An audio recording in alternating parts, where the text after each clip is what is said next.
and friends, welcome to my YouTube channel. So for today's vlog is, yun nga at wala tayong may content kasi nga nasa loob tayo ng bahay at sobrang lakas ng ulan. Talagang hindi tumitigil yung ulan. Tapos kanina kumulog at kumidlat. So yun nga at hindi kami makaalis ng aking anak. At ang isa pang pinakamahalupit ay talagang pinapasok na kami ng ulan sa loob ng bahay. So, yun nga at pakita ko sa inyo kung anong ginagawa namin habang nasa bahay lang kami dalawa ng aking anak at kung anong meron dito sa bahay namin. So, yun lang. So, yun nga mga kamamis and friends. So, ayan, sobrang lakas ng ulan. Nakikita ba? Hindi naman malalaki ang patak niya, pero sobrang lakas at walang tigil. So, ayan nga at putik na.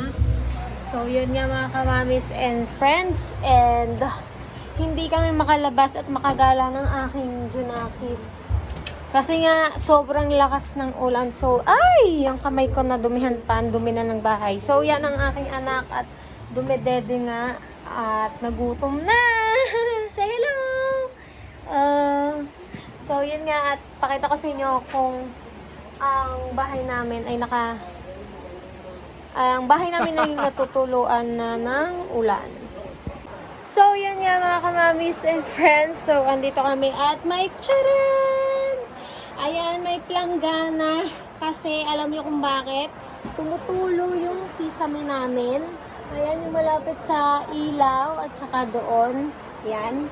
At talaga namang nakakapurwisyo. Dito yung kwarto namin na maliit.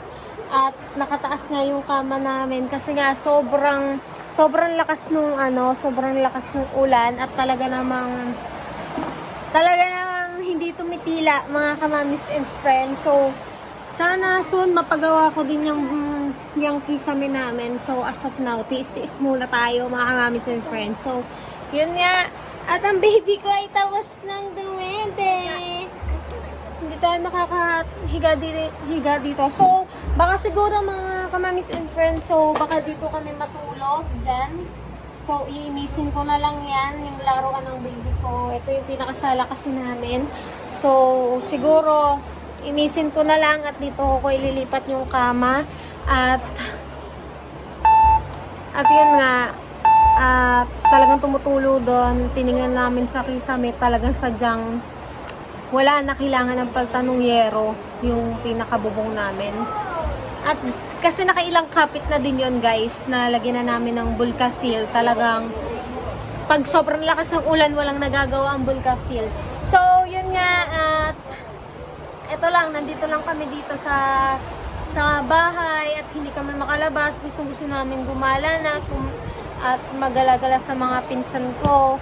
Yun nga, no choice. Talagang nasa bukid pa kami nakatira at talaga namang kahirap.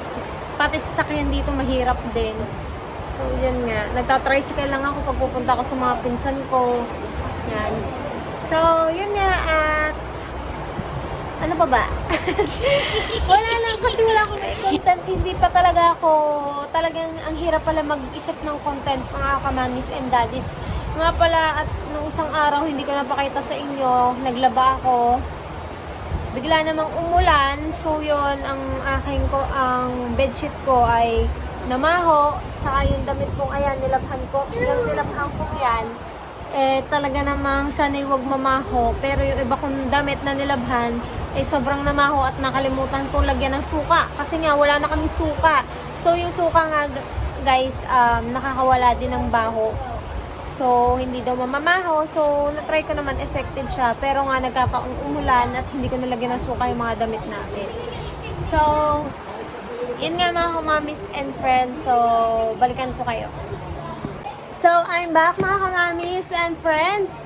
So, yun nga, at kumikurap na naman ang mata ko. Yun na nga, pagkatapos ng pasa, pagkatapos ng sa noo, Diyos ko, ano ba na nangyayari sa akin?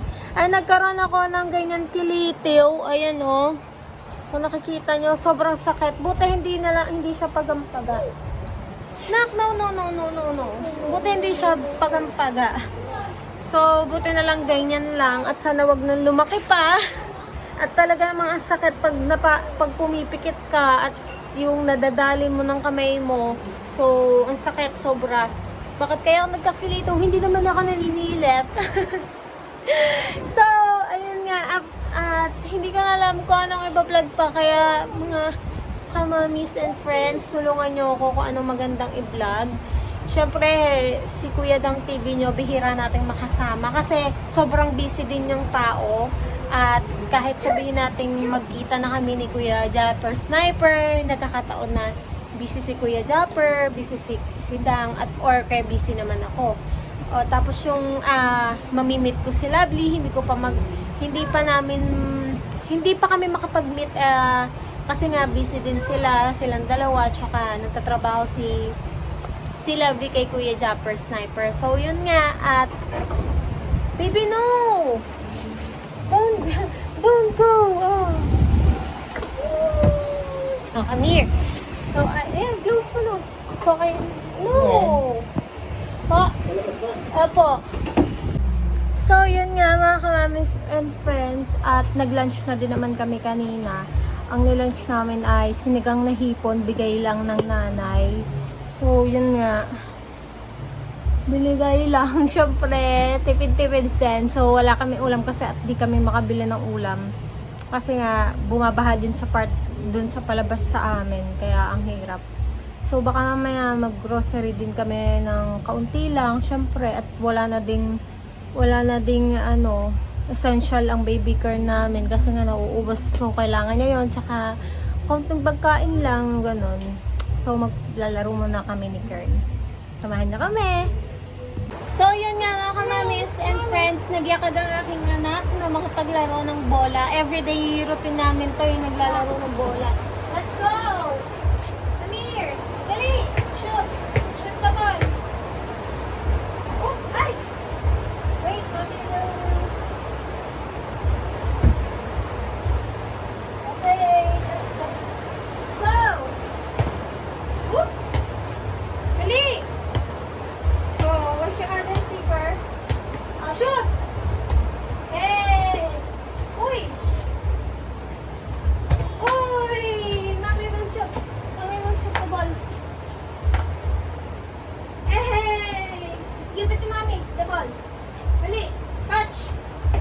Mommy will catch it. Hey! Oh, get the ball. Dribble, turn.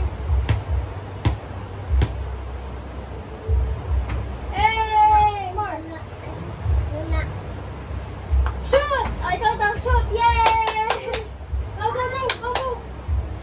Oh, shoot! Oh, shoot! Uy! Uy! Faster! Come here! Uy!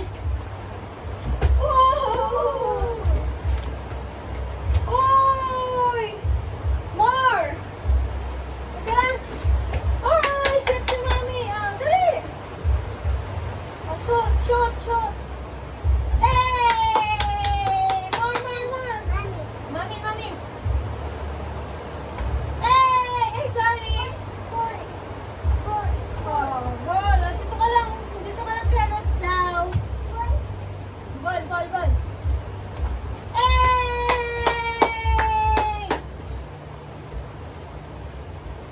Come here! Oh, where's the other ball?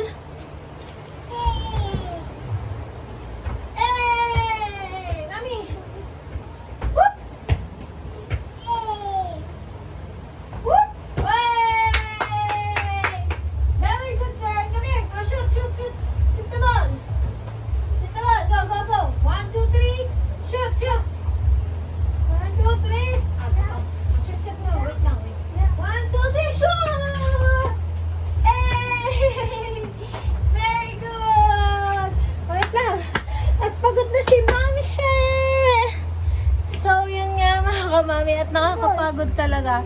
Oh, want more? Oh, say hi to the vlog. Say hi. Say hi to the vlog, dali. Say hi. Say hi. No. Oh, yan. Say hi ka. Hi. Oh, yan. So, pahinga tayo. Rest. At nakakapagod naman talaga. Sakit naman ang mata ko. Grabe. So, yan. May balikin ko kayo. Ay, Diyos ko, hindi na tumila mga kamamis and friends. So, paano nga ba kami makakapamili niyan? At sabi nga ng mga tao sa labas ay sadya naman talagang bahang-baha na mga kamamis and friends sa labas at hindi na daw makadaan yung ibang sasakyan. So, kahit mag-tricycle, wala din. So, kahit mag-motor kami, at ang daming nai-stranded nga daw mga kamamis and friends. So, yun. At nandito lang kami sa bahay at talagang no choice kundi magtiis muna. At pero baka bumili na lang kami sa tindahan ng gatas ni Kern na Lactum. Yun na lang muna unang bibilhin namin kasi wala na talagang gatas si Kern. So, tinan nyo. Bali nga pala dating nan siya. Ngayon ay pinalit na namin sa Lactum. So, yung Lactum niya, nawala na yung balat. So, ayan na lang yung gatas ng Lactum. So, pinalta na namin yung gatas ni Kern kasi nga sobrang sobrang lakas niya ng dumede at saka ang mahal talaga ng gatas na to at talagang nakaka-ngiyak-ngiyak. Talaga namang yung imbis na marami kang mabibiling pagkain o grocery dito sa bahay napupunta lahat sa gatas ni Kern. Kasi nga kaya yung gatas niya before kasi nga dati nga nag S26 pa siya kasi nga maselan yung tiyan niya at yun yung nirecommend ng doktor nung baby pa siya at yung wala nga akong gatas sa dede ko, yun nga. So, yun yung nirecommend ni Dr. Nan. S26 muna. Tapos, nagtae-tae na uli siya sa S26. Nagpalit naman siya ng Nan. So, dun siya humiyang. Nagtry kami sa iba. Dun siya mas humiyang. So, ngayon nga, at magto 2 years old na naman si Kern. Feeling ko naman is okay na siya sa Lactum, hindi naman siya nagtatae, kaya Lactum na kami. So, yun nga, at inaantok ako mga kamamis and friend kasi nga sobrang sarap matulog kapag umuulan, di ba? Aminin nyo. Sobrang sarap naman talaga. So, yun nga, at balikan ko kayo at tutulog muna ako. Kung makakaidlip ako kasi nga gising pa din ang anak ko. So, what's up mga kamamis? So, I'm back at nakapagpahinga na rin ako. So, yun nga at hindi ko na nabidyohan yung pagpunas ko ng mga basa. Ngayon, wawalsan ko na kasi nga hindi ko nawalisan kanina at napagod ko kanina kasi nga naglilinis sa mga bidahan. Alam niyo naman yung daily routine ni Mami siya. So, yun nga at samahan niyo ako magwalas muna.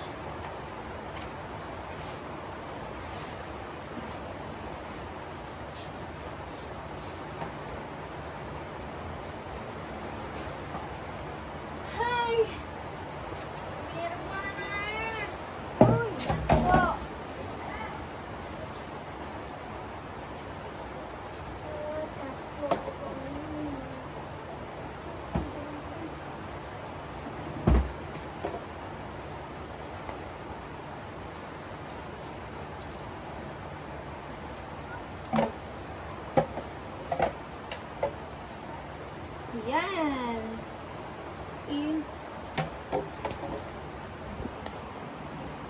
So, ngayon naman, at ang aking anak naman ang natulog, ayan. At sobrang himbing talaga naman. At dun muna siya natulog kasi nga mga kamamis and friends, natulog doon at paniguradong hindi kami makakatulog doon. Siguradong dito kami tutulog, dito na lang maglalatag. Hindi naman kasi mailalabas yung kama kasi nga malaki yung kama at ayan, makipot lang yung at kasi may tawag dito, alulod ba yun? Tawag sa ganun. Basta may ganyan, may harang pang baby para sayang naman kung tatanggalin namin. So yun nga mga kamamis and friends. At ayun nga, hapon na rin naman, alas 4 na natulog ang anak ko, Diyos mio. Tapos gigising ng alanganing oras alas 6 o alas 7, tapos matutulog ng alas 12. Wow! So, yun nga mga kamamis and friends, at ang ikli ng vlog na ito kasi nga wala akong mai-content dito. Kasi napakita ko na naman yung daily routine namin ni Kern. And, yun nga, pinakita ko lang sa inyo kung anong happenings dito sa bahay namin kasi umuulan. Kasi nga natulo yung tubig galing sa ulan dun sa mismong bubong namin, palitin na. So yun nga, yun lang naman ang binlog ko at saka yung ginawa namin dito, yan. At nagpupunas-punas ako ng mga pinagtuluan. So yun nga, at mga kamamis and friends, ayan, sa mga daddies na din, sana matulungan nyo ako na ma-hit yung 4,000 watch hour ko. So nasa 900 plus watch hour pa lang po ako, sobrang bagal ng usad. So, sana tulungan nyo ako, bigyan nyo ako ng malaking suporta galing sa Soward family, sa Timpangit family, ayan, Timpangit, yan, sorry, Timpangit family. So, basta yan yung sa mga kaila Kuya Japper na community nila, kaila Kuya Dang TV nyo, yan, sa mga salamat sa suporta nyo. Sana, huwag niyong putulan ng panonood ng vlogs ko. Sana buong-buo niyong panoorin ng vlogs ko para ma-hit na natin. So, yun nga, walang tigil ang ulan at walang humpay at hindi kami makapag-grocery. At yun nga, at wala nang gatas ang aking anak. At talaga namang kahirap at nabaha na po dito sa amin dito kasi nabaha talaga sa Dayap. So, yun nga, at hanggang dito na lang muna ang aking YouTube. So, thank you for watching and see you on my next vlog.